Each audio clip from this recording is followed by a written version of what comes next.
pas la victoire, mais c'est important. Hein, c'est important chez nous, c'est important aussi par rapport à un adversaire qui pour l'instant n'a pas gagné, mais qui a failli gagner, notamment le dernier match. Ils ont perdu après prolongation contre Calais et qui en plus a joué 3 des ténors de ce championnat-là. Donc ça va vraiment être déjà le premier objectif.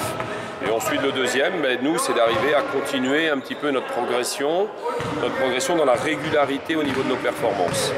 Là, on a pas mal d'incertitudes actuellement entre Kabir, là, qui est tombé comme une crêpe véritablement et qui était très très handicapé lundi soir. On a Antoine qui reprend avec sa cheville là ici. On a Philippe Gauthier qui s'était fait un petit tassement, donc on fera le point demain matin.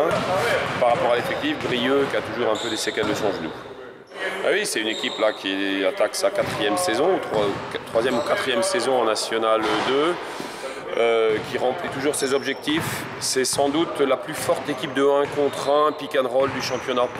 C'est une équipe qui joue de manière très atypique, enfin qui peut jouer de manière très atypique. Ils ont 2 joueurs yougoslaves, enfin ex-Yougo à l'intérieur, un croate et un serbe.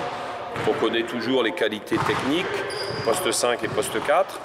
Mais ils peuvent des fois jouer ce qu'on appelle très small ball, c'est-à-dire avec carrément des arrières qui jouent joueurs intérieurs. Et on sait que ça, c'est toujours problématique à défendre, voire à attaquer parfois.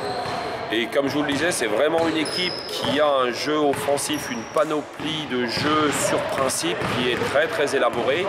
Et avec sur le poste arrière, sans doute l'un des meilleurs attaquants arrière du championnat, en la personne de Le Borloc, qui est un joueur pareil très très fort, que Geoffrey Scléar connaît bien, parce qu'en effet, c'est lui qui régulièrement le bat lors des tournois 3 contre 3. Il est champion de France avec son collègue Bouloukouet aussi. Il y a 2 joueurs champions de France universitaires de 3 contre 3 dans cette équipe-là.